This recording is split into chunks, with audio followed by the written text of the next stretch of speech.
Hello friends, urticaria. Urticaria is basically an allergic eruptions of your skin. जब skin में कुछ allergic किसी type की भी एलर्जी हो जाती है, उससे जो इरप्शंस आने लगते हैं स्किन में, स्किन की डर्मिस में, उसको आप अर्ट्रिकेरिया कहते हैं। अर्ट्रिकेरिया सिम्टम्स, उसको जो एलर्जी होती है पेशेंट्स को, वो आइदर एयर बॉर्न हो सकती है, फूड बॉर्न हो सकती है, या फिर किसी भी कपड़े की वजह से भी, किसी भी वुलन क्लोथ की वजह से भी अगर स्किन में एलर्जी हो जाती है और ऑल ऑफ अ सडन चकते चकते जैसे एरप्शंस बॉडी में बनने लगते हैं और उसमें सीवियर ईचिंग होती है, तो उस चीज़ को, उसको अर्ट्रिकेरिया कहा जाता है। अर्ट्रिकेरिया वैसे तो एक्यूट होती है, लेकिन अगर इसके एपिसोड्स बार बार आने लगे तो हम उसको क्रॉनिक अर्ट्रिकेरिया कंसीडर करते हैं। ठीक है, अर्ट्रिकेरिया आपने आसपास ज़रूर कहीं ना कहीं किसी को देखा होगा। उसे लेमन लैंग्वेज में पित्ती उछल जाना कहते हैं।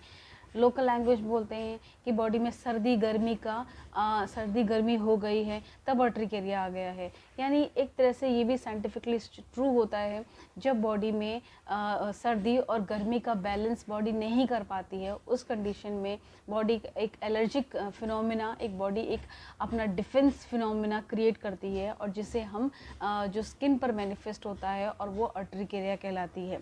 Got it. देखिए, अर्ट्रिकेरिया की जहाँ तक मेरा अपना एक्सपीरियंस है, तो 3 मेडिसिन बहुत फेमस हैं और बहुत 95% ऑफ केसेस को अर्ट्रिकेरिया को, एक्यूट अर्ट्रिकेरिया को ठीक कर देती है।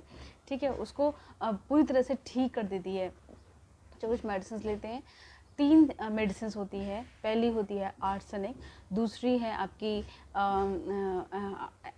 एपिस मेलिफिका, और तीसरी होती है रस्टॉस, जिसमें रस्टॉस मेरे 80%, मेरे 60 to 70% ऑफ केसेस रस्टॉस क्लियर कर देती है। देखिए, जनरली जो अर्ट्रिकेरिया होती है, मोस्ट ऑफ द केसेस मैंने ऐसा फील किया है, मोस्ट ऑफ द केसेस जो बारिश का समय होता है, जब कीड़े होते हैं, बहुत सी चीज़ें होती हैं, ठीक है, बहुत इन्वायरमेंट बहुत हेल्दी नहीं होता, उस कंडीशन में पेशेंट्स को अर्ट्रिकेरिया होने के चांसेस बढ़ते हैं और अर्ट्रिकेरिया होता है। और उस कंडीशन में अगर होता है तो उसकी बहुत अच्छी दवा होती है। बिना सोचे समझे मेरा पहला डोज हमेशा रस्टॉस का रहता है, रक्स टॉक्सिकोंड्रोन 30, 4 बूंदें, या 2 बच्चा है तो 2 बूंदें सुबह दोपहर शाम, अगर बड़े हैं तो 4 बूंदें सुबह दोपहर शाम, और फॉर 5 डेज, 5 दिन तक देते हैं। तो उससे पेशेंट्स को बहुत आराम मिल जाता है। धीरे धीरे ईचिंग हल्की होती है। ईचिंग जब हल्की होने लगती है तो उसके बाद चकत्ते भी धीरे धीरे स्किन में वापस रिजॉल्व हो जाते हैं। रस्टॉस में उसके जो चकत्ते होते हैं रेडिश भी होते हैं, रेड होते हैं, ठीक है, रेडिश चकत्ते होते हैं। उसमें ईचिंग बहुत होती है, खुजलाने का बहुत मन करता है, और पेशेंट को एंजाइटी होती है, थोड़ी फिजिकल रेस्टलेसनेस होती है, यानी वो आराम नहीं कर पाता। उसे कहा जाता है कि आप आराम कीजिए, लेकिन वो आराम नहीं कर पाता, वो बेचैन रहता है। उसके फिजिकल बेचैन रहने का मतलब वो चलना चाहता है, वो लेटना नहीं चाहता। उसको मन करता है कि मैं कुछ ना कुछ करता रहूँ, काम करता रहूँ, चलता फिरता रहूँ। ये जब चीज़ें रहती हैं तो उस कंडीशन में हम रस्टॉस देते हैं, और मैक्सिमम ऑफ द केसेस में रस्टॉस बहुत अच्छा काम करती है। जो दूसरी मेडिसिन है वो है आर्सेनिक मेलिफिका, वो है आर्सेनिक एल्बम। आर्सेनिक एल्बम भी 30 बहुत अच्छा काम करती है। उस कंडीशन में क्या होता है, ये आर्सेनिक जो होती है, जनरली जो अर्टिकेरियाज विंटर सीजन्स में होते हैं, ठीक है, विंटर सीजन में होते हैं, क्लोथ की एग्रीवेशन से होने लगता है, कोई भी वुलन पहनता है, तब उस कंडीशंस में, उस वेदर में आर्सेनिक 30 बहुत अच्छा काम करती है। उसमें पेशेंट को मेंटल एंजाइटी होती है, यानी वो दिमाग से बेचैन रहता है, वो लेट कर आराम तो करता है लेकिन उसे नींद नहीं आती। उसे कहते हैं कि आप अंदर रहिए, बहुत ज़्यादा हवा में एक्सपोज मत कीजिए अपनी बॉडी को, कम से कम 1-2 दिन के लिए।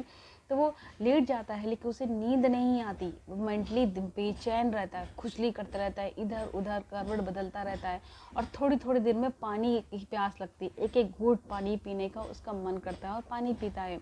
ऐसी कंडीशन में आर्सेनिक बहुत अच्छा काम करती है।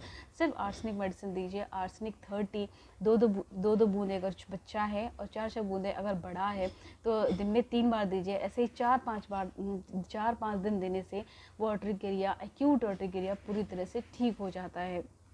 तीसरी, और also the one of the very good medicine is called the Apis mellifica. Apis mellifica में इरप्शंस होते हैं, ईचिंग होते हैं, थोड़ी सी जो नॉर्मल स्वेलिंग होती है उन इरप्शन से थोड़ी ज़्यादा स्वेलिंग होती है, आँखों के नीचे स्वेलिंग आ जाती है, थोड़ा फेस स्वेल कर जाता है, आपको स्वेलिंग पता चलती है, और साथ में उन सब के साथ उसको बर्निंग होती है, जलन होती है, उसको ईचिंग के साथ जल रहा है जल रहा है जल रहा है जल रहा है जैसी फीलिंग होती है। तो ऐसी कंडीशन में एपिस मेलिफिका बहुत अच्छा काम करती है और मैंने बहुत अच्छे रिजल्ट्स देखे हैं। एपिस वैसे भी इन्फ्लेमेटरी कंडीशन, बॉडी में जहाँ कहीं भी इन्फ्लेमेटरी कंडीशन है, mostly when it is in a kidney cases, तो वो बहुत अच्छा काम करती है। Not it. तो ये 3 मेडिसिन है अर्ट्रिकेरिया के केसेस में, क्योंकि अब सर्दियाँ आ रही हैं, ये स्किन की चीज़ें में बढ़ेंगी, क्रैक्स बढ़ते हैं, एक्जिमा बढ़ते हैं, अर्ट्रिकेरिया बढ़ते हैं, तो ये कुछ 2-3 मेडिसिन आपको अपने दिमाग में रखनी चाहिए। और अगर फिर भी ठीक नहीं हो रहा है तो प्लीज़ उसको बहुत ज़्यादा कंटिन्यू मत कीजिए, गो फॉर द कंसल्टेशन, अपने नियर बाई कोई भी अच्छे डॉक्टर से मिलिए और कंसल्टेशन लीजिए। This video and these medicine are not the substitute of the good consultation. आप ले सकते हैं अगर आप इमरजेंसी है तो आप ये, और प्लीज़ स्किन की केसेस में हमेशा 30 पोटेंसी लीजिए। 30 पोटेंसी से ज़्यादा 30 पोटेंसी से हायर पोटेंसी आप स्किन के केसेस में कभी मत लीजिए without any doctor consultation. Got it? This is all about the urticaria. I hope so ये वीडियो थोड़ा इन्फॉर्मेटिव रहा होगा आपके लिए, कुछ जानकारी मिली होगी। अगर आपको कुछ भी इसमें अच्छा लगा है तो प्लीज़ मेरा वीडियो लाइक कीजिए और चैनल को सब्सक्राइब कीजिए। Thank you so much.